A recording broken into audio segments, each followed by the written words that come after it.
E por essa o mercado não esperava, o Banco do Brasil está acelerando sua corrida bilionária de 200 bilhões de reais no agro verde. Seria essa a nova mina de ouro do Banco do Brasil? É claro que vamos entender. E também, a Petrobras decidiu investir 12 bilhões de reais na refinaria Abreu e Lima, mas tem algo chateando os investidores. Já a Copasa está em rumo à sua privatização, porque no primeiro turno já foi aprovado e o modelo de corporation já foi definido. Já do lado do Itaú, ele virou o dono da Avenue, terminando o namoro e começando um casamento. Sim, porque o banco assumiu o controle da empresa e vamos entender o que mudou para você, acionista do Itaú. E vamos entender também o plano enxuga-gelo da Vale vindo diretamente da nova diretoria, ou seja, menos gastos e mais dividendos à vista. Uma coisa é certa, o minério de ferro está favorecendo a empresa porque as suas cotações estão subindo no mercado internacional com a demanda de infraestrutura compensando os dados fracos da China. Já a taxa do Tesouro IPCA+, está se aproximando da mínima do ano. Seria esse o momento de vender ou segurar?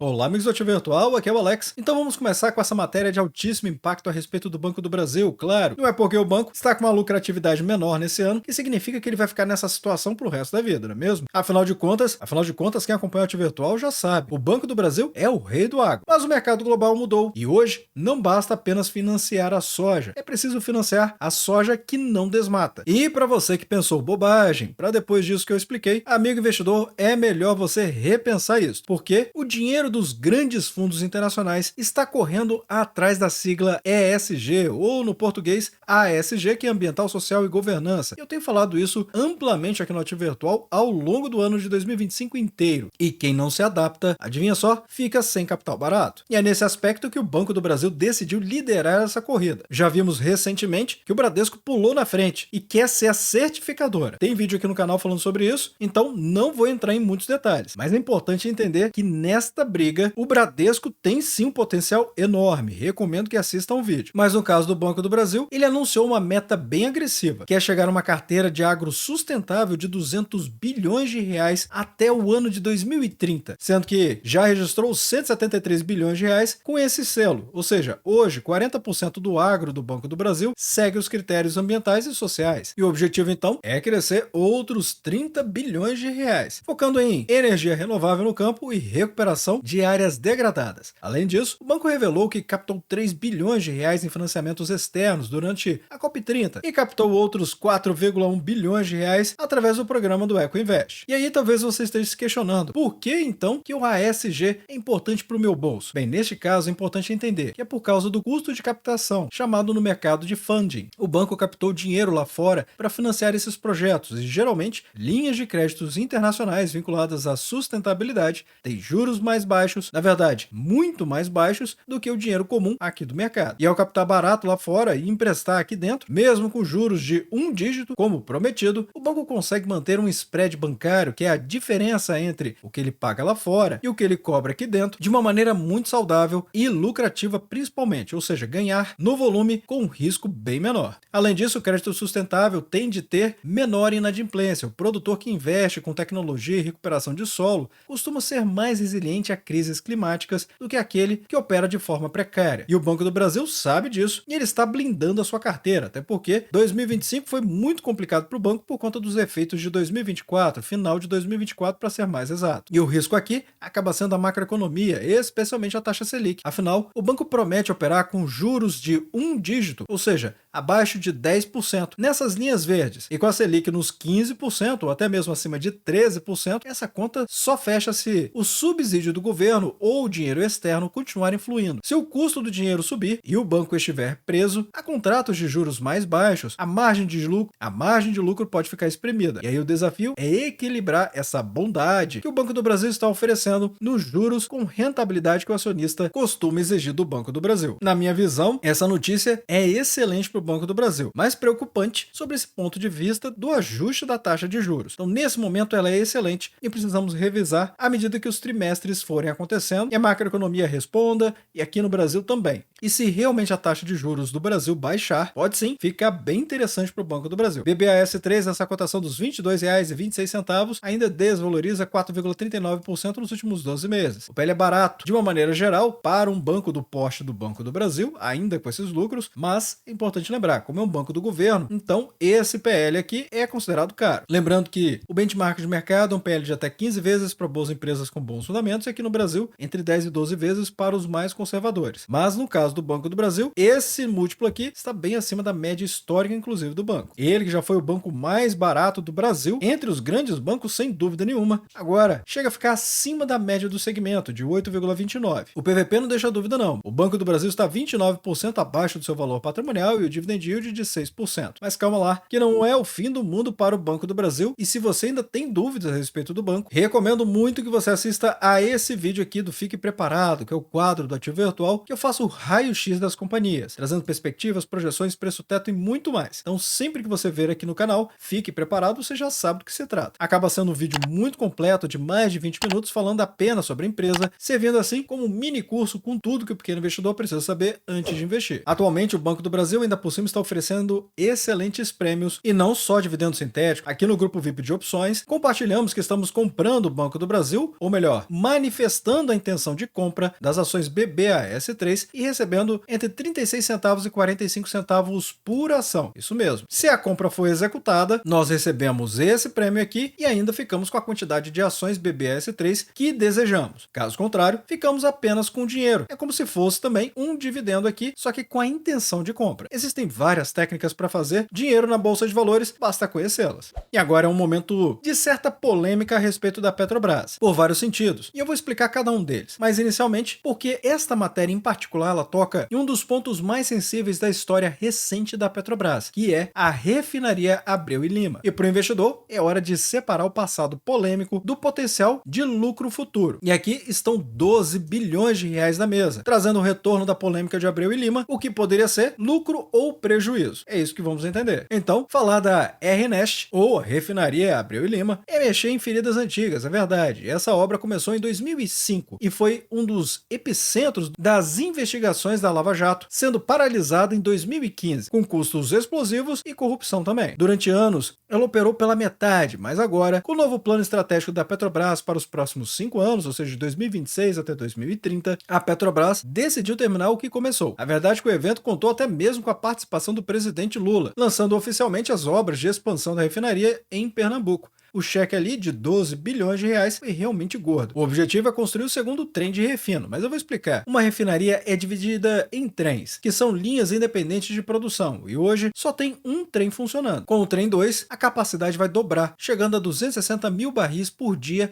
até 2029. Além disso, parte desse dinheiro, 4 bilhões de reais, vai para construir uma usina solar para alimentar a própria refinaria, reduzindo com isso a pegada de carbono. Lembrando novamente da sigla que eu acabei de explicar lá no Banco do Brasil, que é o ASG. Então aqui, essa notícia traz um misto de cautela e oportunidade, é verdade. Precisamos reconhecer, e na verdade, que para alguns pode não ser uma boa notícia e talvez até mesmo possa representar uma notícia ruim no futuro, não sabemos agora. O lado positivo é que a presidente da Petrobras, a Magda Chambriard, destacou que essa é uma refinaria, na verdade, a mais moderna da empresa, e ela foca na produção de diesel S10. Esse produto é de alto valor agregado e alta demanda. Hoje o Brasil precisa importar diesel, e ao produzir aqui, a Petrobras vai capturar essa margem de lucro que está indo para o exterior. A projeção é suprir pelo menos 17% de toda a demanda nacional. E se a obra ficar dentro do orçamento, atenção aqui, é uma máquina de gerar caixa. Agora tem um outro lado, que é o lado do CAPEX, ou seja, esse gasto já estava previsto no CAPEX, que é o investimento da Petrobras dentro dos 109 bilhões de dólares do novo plano estratégico da companhia. Ou seja, não é um susto para o acionista e nem para o caixa, é apenas a execução do que está planejado. Mas eu enxergo aqui dois riscos. Primeiro, o risco de execução, ou seja, o mercado tem memória, e o medo de que a obra atrase ou que o orçamento passe dos 12 bilhões de reais, como aconteceu no passado, drenando com isso o dinheiro que iria para os dividendos. E o segundo ponto, é claro, o uso político, a ênfase do governo na geração de empregos, que aqui na matéria até destaca, são 15 mil no pico dos trabalhos, com 5.700 trabalhadores já contratados. Acaba acendendo um alerta amarelo aqui. Afinal, o que o investidor quer saber primeiro? Que é o retorno sobre o investimento, ou seja, o ROIC, ou a política política pública. É claro que é o retorno sobre o investimento. A gestão atual garante que o projeto é rentável, mas a lupa do mercado vai estar bem focada em cada centavo gasto nessa obra aqui. No dia dessa matéria, a Petrobras até mesmo fechou em alta de 0,69%. Teve uma oscilação negativa, mas o mercado acabou empurrando as cotações da companhia. Agora, é verdade que o mercado financeiro recebeu essa notícia com cautela e ceticismo, como eu estava explicando na outra matéria, interpretando o evento e o novo plano estratégico da companhia com viés negativo para a geração de valor ao acionista minoritário. Embora a cerimônia do dia 2/12 seja simbólica, ela acaba concretizando as diretrizes aprovadas no plano estratégico da companhia, que foi aprovado na semana passada, confirmando os temores de maior interferência política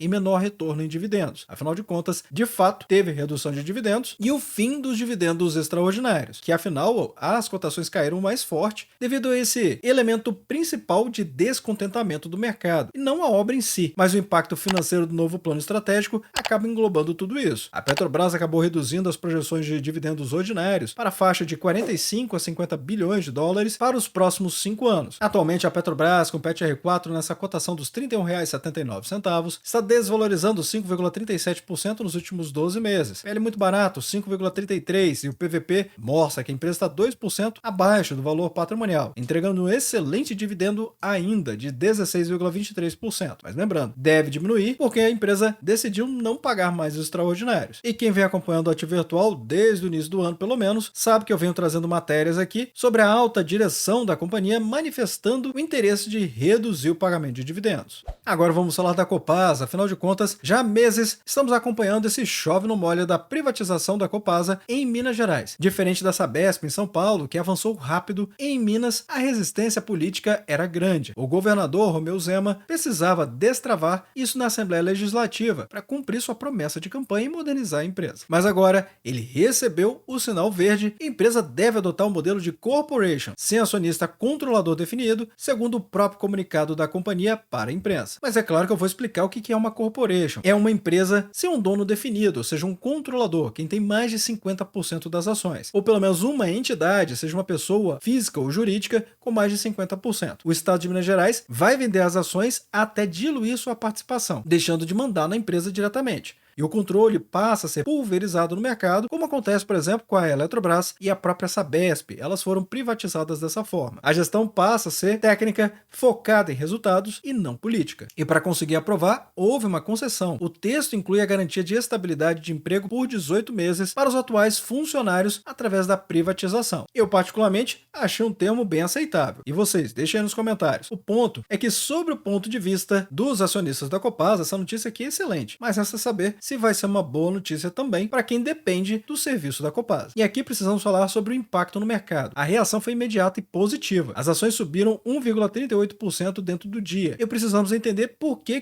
provavelmente o mercado gostou. Nunca temos como dizer com certeza que o mercado gostou só porque a cotação subiu, ou dizer que ele não gostou porque a cotação caiu. Mas o mais provável são por 3 elementos aqui que acabam sendo positivos na visão do mercado. Ou seja, primeiro, destravamento de valor, porque a Copasa privatizada no modelo de corporation tende a ser mais eficiente e ela se livra de amarras de estatal para contratar, comprar e investir. Também, fim da interferência. Sem o Estado como controlador, o risco de uso político da empresa acaba despencando, ou seja, segurar tarifas artificialmente, por exemplo, chega ao fim. E por fim, falamos também de investimentos. A empresa ganha agilidade para captar recursos e investir na universalização do saneamento, o que gera mais receita futura. Pelo menos em tese, resta saber se vai chegar para todo mundo. Mas aqui tem os riscos. Muita calma nessa hora. A aprovação foi do primeiro turno. O projeto agora volta para a comissão e precisa ser votado novamente em segundo turno. A oposição vai tentar travar ou colocar jabutis nesse texto final, ou seja, emendas que podem piorar o projeto. Além disso, a estabilidade de 18 meses para os funcionários é um custo que o futuro investidor terá que assumir. Acaba sendo o preço político para a privatização acontecer. O risco aqui é o processo atrasar e não ser concluído ainda em 2025, perdendo o time do mercado. E com tudo isso, CSMG3, as ações ordinárias da Copasa, chegaram à cotação dos R$ 43,61. Observem que alta monumental desde agosto até os momentos atuais, uma alta de 75%. Ou seja, o mercado já estava esperando por isso, mostrando que realmente ele está se movendo na expectativa. 84,15% de valorização nos últimos 12 meses, PL é bom 12,18% e o PVP mostra que a empresa está 91% acima do valor patrimonial. Dividend yield atual de 4,12%, mas convenhamos, é irrelevante pensar no dividend yield para uma empresa que está valorizando mais de 80%, até porque quem comprou 12 meses atrás, o dividend yield on cost dessa pessoa, desse investidor, é muito superior a 4%. E por que isso? Porque o dividend yield é a mera soma dos dividendos pagos dos últimos 12 meses, dividido pelas cotações atuais. E se elas decolam, quase dobram, é claro que o resultado dessa divisão vai ser um percentual mais baixo para quem deseja comprar agora, mas para quem comprou há 12 meses atrás, é muito superior.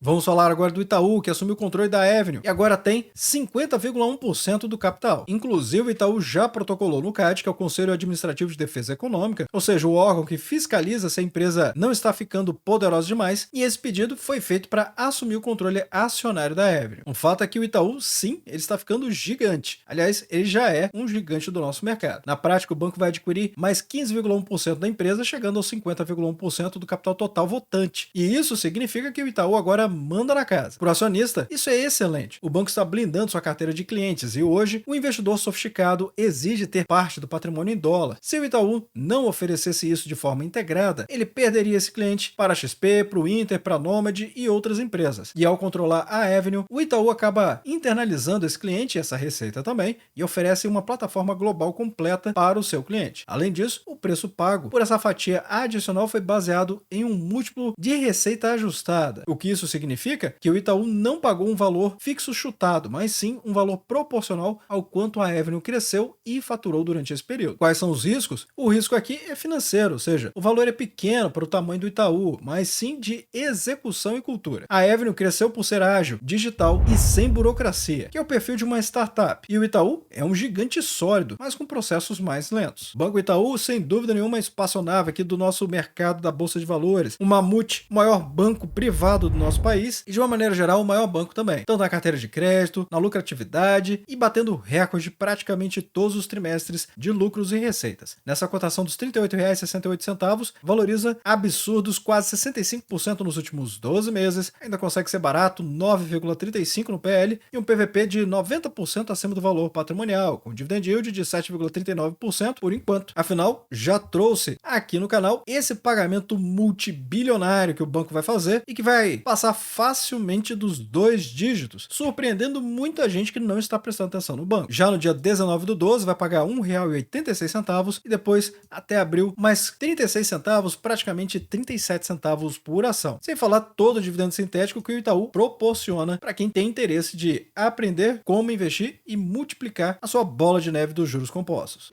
E temos que a Vale convocou o mundo para o seu Super Bowl, que é o Vale Day. E este ano, o evento em Londres foi especial. Foi a estreia oficial da nova diretoria completa. A grande dúvida do mercado era se essa nova gestão vai ser gastona, querendo crescer a qualquer custo, ou vai focar na eficiência. E a resposta veio, e o Itaú classificou como positiva. A palavra de ordem foi disciplina e capital. A Vale anunciou um corte drástico na sua previsão de gastos. Para o ano de 2026, a empresa reduziu uma estimativa de CAPEX, que são os investimentos em bens de capital, como máquinas e obras, por exemplo, de 6,5 bilhões de dólares para uma faixa entre 5,4 e 5,7 bilhões. O corte foi agressivo e o dinheiro destinado apenas para crescimento foi reduzido quase pela metade. Essa contrapartida, a empresa foi realista e ajustou levemente para baixo sua meta de produção de minério de ferro para o ano de 2026. E para o acionista, claro, essa notícia é excelente. E eu explico por quê em uma equação bem simples. Menos CAPEX, ou seja, menos gastos, mais custos controlados, é igual mais fluxo de caixa livre. E se a empresa vai gastar $1 bilhão